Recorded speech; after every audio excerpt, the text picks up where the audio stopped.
তিন শ্রেণীর মানুষ যাদের দোয়া আল্লাহ কখনো কবুল করে না, ও যত বড় ভালো ব্যক্তি হোক না, এরা কারা? Be careful. ওই ক্যাটাগরিতে আপনি পড়েছেন কিনা একটু মিলিয়ে নেন তো। নবীজি সাল্লাল্লাহু আলাইহি ওয়াসাল্লামের 1 নম্বর হাদিস, আল্লাহর হাবিব সাল্লাল্লাহু আলাইহি ওয়াসাল্লাম বলছেন, উদউল্লাহ ওয়া আনতুম মুকিনুনা বিল ইজাবাতি ওয়া আলামু আন্নাল্লাহা লা ইস্তাজিবু দুআআ মিন কলবিন গাফিলিন লাহিন। এটা আবু হুরায়রা রাদিয়াল্লাহু তাআলা আনহু থেকে বর্ণিত হাদিস। রাসূল আকরাম সাল্লাল্লাহু আলাইহি ওয়াসাল্লাম বলেছেন, তোমরা আল্লাহর কাছে দোয়া করো এই বিশ্বাস নিয়ে যে তিনি কবুল করবেন, আর জেনে রাখো আল্লাহ এমন দোয়া কবুল করেন না যা গাফেল, অমনোযোগী, উদাসীন হৃদয় থেকে করা হয়। কিছু লোক দেখবেন দোয়া এভাবে হাত তোলে আর এইভাবে মাথা চুলকায়, দোয়ায় হাত তুলে মোবাইল টিপতেছে, দোয়ায় হাত তুলে আল্লাহর কাছে কোনো আকুতি নাই, কোনো বিনয় নাই, কোনো চাওয়ার মানসিকতা নাই।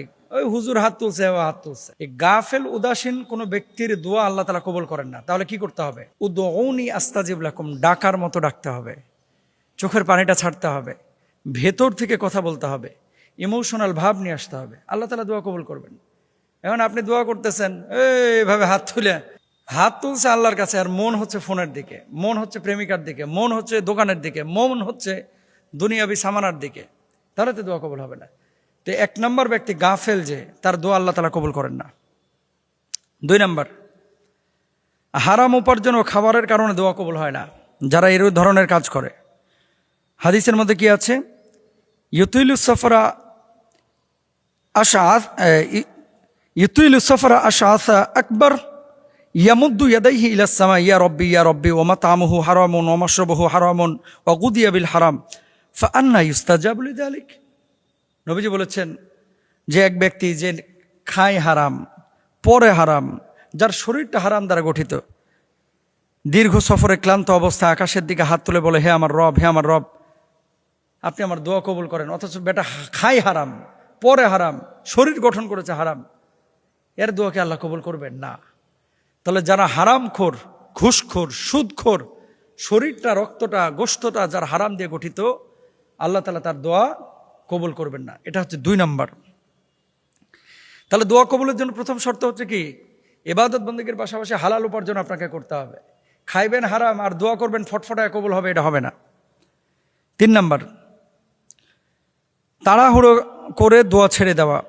ইউস্তাজাবু লিআহাদিকুম মা লাম ইয়াজাল ইয়াকুলু দাআউতু ফালাম ইউস্তাজাব লি।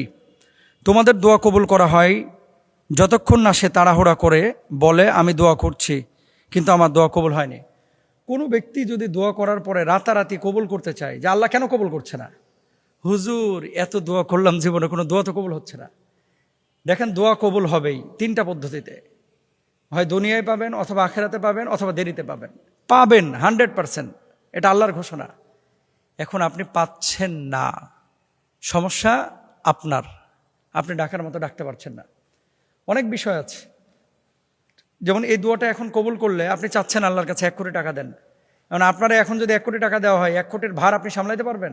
মানেটা কি? কিছু মানুষ আছে এই গাঞ্জাখোর যেগুলা, ওই 1 কোটি পায়ে গাঞ্জা খায় শেষ করে ফেলবে। আর যখন আপনার বাচ্চা কাচ্চা হবে, তখন 1 কোটি দিলে হয়তো বা বাচ্চার দিকে মায়া জন্মাবে এবং 5টা মানুষের রুটি রুজি হবে। তা আল্লাহ তখন সেটা আপনাকে দেবে। আপনি এখন এত তাড়াহুড়া করছেন কেন? এই জন্য দোয়া করে কেউ যদি তাড়াহুড়া করে, এর দোয়া কবুল হয় না। স্থির হইতে হয়, তাওয়াক্কুল করতে হয়, ধৈর্য ধারণ করতে হয়, তাহলে এই দোয়া কবুল হয়। আল্লাহ সুবহানাহু ওয়া তাআলা বলছেন, ওয়াইদা সালাকা ইবাদি আন্নী ফাইন্নী করিব উজিবু দাওয়াতাদ দাঈ ইযা দাআন। আমার বান্দারা যখন আমার সম্পর্কে জিজ্ঞেস করে, আমার কাছে চায়, আমি তো খুবই কাছে, এবং আমি দোয়াকারীর দোয়া কবুল করি যখন সে আমাকে ডাকে। সুবহানাল্লাহ। এই জন্য আমরা ডাকতে থাকবো, দোয়া কবুল আল্লাহ নিঃসন্দেহে করবেন ইনশাআল্লাহ।